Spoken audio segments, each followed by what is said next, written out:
அனைவருக்கும் வணக்கம். Madras high court எக்ஸாமுடைய result எப்போ தான் சார் வரும் அப்படின்னு சொல்லி எல்லாருமே கேட்டுட்ருக்கீங்க. ரிசல்ட் அப்படின்றது ஆஃபீஸ் அசிஸ்டன்ட் வசாலஜி போன்ற பணியிடங்களுக்கான செலெக்ஷன் லிஸ்ட்டு தான். அதாவது எக்ஸாம் எழுதி மார்க் பார்த்தாச்சு. அதுக்கு அடுத்தபடியாக சர்டிஃபிகேட் அப்லோட் பண்ண சொன்னாங்க. 2 முறையும் சர்டிஃபிகேட்ஸ் அப்லோட் பண்ணோம். ஒரு முறை அப்லோட் பண்ணாங்க சிலர், இன்னொரு முறை அப்லோட் பண்ணாங்க சிலர். சிலர் பார்த்தீங்க அப்படின்னாக்கா சர்டிஃபிகேட் அப்லோட் பண்ண முடியல அப்படின்ற விஷயமே இருக்காங்க. சில மிஸ்டேக்ஸ்லாம் இருந்தது, அதை பற்றிலாம் பார்த்தோம். So no issue. அதுக்கு மெட்ராஸ் ஹைகோர்ட் ரெக்ரூட்மெண்ட் தரப்புலேருந்தும் அதுக்கான ஃபோனில் அதுக்கான டவுட் கேட்கும்போது அது பிரச்சனை இல்லை அப்படின்ற விஷயத்த அதுவும் சொல்லியிருக்காங்க. ஸோ அதை பற்றி நம்ம ஆல்ரெடி பல வீடியோஸ்லேயே பார்த்துருக்கோம். ஸோ அப்டேட்ஸை பொறுத்தவரை பார்த்திங்க அப்படின்னாக்கா, என்னடா இந்த மாதம் வந்துருன்னு சொன்னாங்களே, மே மாதம் இன்னுமே காணுமே அப்படின்னு சொல்லி பார்க்கும்போது, போன மாதம் பாருங்கள், நீங்கள் பார்த்தீங்கன்னா தெரியும். போன மாதம் ஏப்ரல் 2ஆம் தேதி அதே மாதிரி ஏப்ரல் 6ஆம் தேதியும் அப்டேட்ஸ் கொடுத்துருந்தாங்க. ஸோ போன மாதம் ஓப்பனிங்கிலே 2 அப்டேட்ஸ் கொடுத்துருந்தாங்க. ஸோ 2ஆம் தேதியும் 6ஆம் தேதியும்.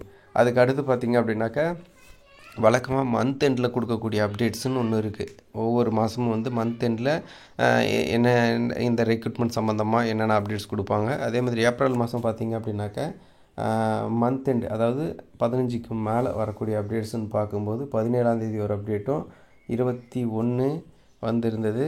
அதுக்கப்புறம் பார்த்தீங்க அப்படின்னாக்கா 22ஆம் தேதி 25ஆம் தேதி அப்படின்னு சொல்லி தொடர்ந்து அடுத்தடுத்த அப்டேட்ஸ் வந்துகிட்டே இருந்தது. போன மாதம் பார்த்தீங்க அப்படின்னாக்கா 28ஆம் தேதி வரை அப்டேட்ஸ் இருந்தது ஏப்ரல் மாதம். அதுக்கப்புறம் இந்த மாதம் மே மாதம் ரிசல்ட்டுக்காக நம்ம வெயிட் பண்ணிகிட்ருக்கோம். இந்த மாதம் வந்த அப்டேட்ஸ் 3ஆம் தேதி ஒரு அப்டேட் வந்துச்சு. அதுக்கு பிறகு பார்த்திங்க அப்படின்னாக்கா, நம்ம வழக்கமாக அதுக்கு அடுத்த ஒவ்வொரு மாதமும் மந்த் ஓப்பனிங்கில் ஒரு அப்டேட்ஸ் இருக்கும். அப்புறம் இந்த 15க்கு மேலே, அதாவது 17லேருந்து 21க்குள்ளார ஒரு அப்டேட் வந்துடும். ஸோ அந்த மாதிரி எதிர்பார்க்கும்போது அந்த மாதிரி அப்டேட்ஸு கிடைக்கல. ஸோ மேபி இன்று நாளை அப்படின்னு சொல்கிறதுக்கு பாசிபிள் இல்லை. இன்னும் ஒரு தினங்கள் அப்படின்றது கண்டிப்பாக பாசிபிள் கிடையாது. ஸோ அப்போ எப்போ தாங்க வரும் அப்படின்னாக்க, 25க்குள்ளார 25 இல்லைன்னா 20, அதாவது அந்த 20ஆம் தேதிக்கு மேலே கடைசி 5 நாட்கள் அப்படின்னு சொல்கிறாங்களே, லாஸ்ட் வீக், அந்த கடைசி வீக்கில் இது சம்மந்தப்பட்ட அப்டேட்ஸ் வர்றதுக்கான சான்சஸ் இருக்குது. ஸோ பொதுவாக கொடுத்துருவாங்க. ஸோ தொடர்ந்து இது சம்மந்தப்பட்ட கேள்விகள் நாமளும் கேட்டுட்ருக்கோம். இது சம்மந்தப்பட்ட ப்ராசஸும் இருக்குது. ஸோ இன்னொரு முக்கியமான விஷயம் என்ன அப்படின்னாக்கா, இந்த எக்ஸாம் இப்போ நடத்தி முடித்த எக்ஸாம் கிடையாது. இந்த தேர்வு கிட்டத்தட்ட 1 வருடம் காலமாகுது. ஸோ அதனால் உங்களுக்கான செலெக்ஷன் பட்டியல் அப்படின்றது வந்துடும். ஆல்ரெடி பார்த்திங்க அப்படின்னாக்கா, இப்போ எக்ஸாமினர், ரீடர், பெய்லிஃப் அவங்களுக்கான ப்ராசஸும் கம்ப்ளீட் ஆகிருக்கு. இப்படி ரெக்ரூட்மெண்ட் போர்டில் நிறைய ப்ராசஸ் நடந்துட்டு தான் இருக்குது. பட் சைமல்டேனியஸாக பார்த்திங்க அப்படின்னாக்கா, இந்த ப்ராசஸும் கம்ப்ளீட் பண்ண போகிறாங்க அப்படின்றது குறிப்பிடத்தக்க விஷயம். ஸோ அதனால் ஹாப்பியான நியூஸ் என்ன அப்படின்னாக்கா, வெயிட் பண்ணுங்கள். இன்னும் ஒரு வாரத்தில் உங்களுக்கான இன்னும் 1 வீக் ஆகிடுங்க. இப்போ உடனே இன்னொரு 1 வீக் ஆகிடும். 1 வீக்கில் உங்களுக்கான ஆஃபீஸ் அசிஸ்டன்ட் மசாலஜிக்கான ரிசல்ட் வந்துடும்.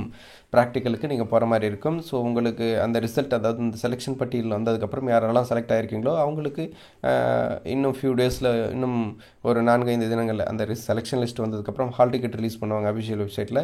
ஹால் டிக்கெட் டவுன்லோட் பண்ணதுக்கப்புறம் எந்த சென்டர்ஸ் என்ன அப்படின்னு சொல்லிட்டு எந்த தேதி என்னன்றதெல்லாம் அதில் இருக்கும். ஸோ அதன்படி நீங்கள் ப்ராக்டிக்கல் அட்டெண்ட் பண்ணுற மாதிரி இருக்கும். இதில் குறிப்பாக சொல்லணும் அப்படின்னா, இதில் நீங்கள் ஓரளவுக்கு மார்க் ஸ்கோர் பண்ணியிருப்பீங்க. ஃபார் எக்ஸாம்பிள் சொல்கிறேன், நீங்கள் ஒரு 80 மார்க்குக்கு மேலே எடுத்துருக்கீங்க அப்படின்னாக்கா சேஃப் அப்படின்னு சொல்லலாம். 80 மார்க் 90 மார்க் எடுத்துருக்கீங்க அப்படின்னாக்கா உங்களுக்கு வாய்ப்பு அதிகம். இந்த ஆஃபீஸ் அசிஸ்டன்ட் மசாலஜி போஸ்டிங் வரைக்கும் 80 மார்க்குக்கு மேலே எடுத்திருந்தால் வாய்ப்புகள் மிக மிக அதிகம். ஸோ ஏன் சொல்கிறேன் அப்படின்னாக்கா, அதுக்கப்புறம் நீங்கள் அது போக இன்னொரு ஆப்ஷன் என்ன அப்படின்னாக்கா, நீங்கள் 2-3 போஸ்டிங்க்கு அப்டேட் பண்ணியிருப்பீங்க. ஆஃபீஸ் அசிஸ்டன்ட் மசாலஜி வாட்ச்மேன் சொல்லிட்டு அந்த மாதிரி நிறைய போஸ்டிங்க்கு நீங்கள் அந்த மாதிரி அந்த மாதிரி பண்ணியிருந்தால் உங்களுக்கான சான்சஸ் மிக மிக அதிகம். ஸோ ஏன்னாக்கா, நீங்கள் எடுக்கக்கூடிய ஸ்கோர்ஸ் இன்டர்வியூஸில் எடுக்கக்கூடிய ஸ்கோர்ஸ் ஒரு ஜாபுக்கு, ஒரு கம்யூனிட்டிக்கு ஒரு இதில் இல்லாமல் இருக்கலாம். இன்னொரு ஜாபில் கண்டிப்பாக அக்செப்ட் ஆகும். ஒரே ஒரு வேலைக்கு தான் பண்ணியிருக்கேன் அப்படின்னாக்கா, நீங்கள் அந்தளவுக்கு பர்ஃபெக்டாக நீங்கள் தயாராகணும் அப்படின்றது குறிப்பிடத்தக்க விஷயம். இப்போதைக்கு இதுதான் அப்டேட்டு. நீங்கள் ரிசல்ட்டை பொறுத்தவரை நெக்ஸ்ட் வீக் வந்துடும்ன்ற ஹாப்பியான நியூஸோட இந்த வீடியோ முடிச்சுக்கிறேன். மேலும் புதிய தகவல் மற்றும் புதிய அப்டேட்டுகளுடன் அடுத்தடுத்த வீடியோக்களில் சந்திக்கிறேன். நன்றி.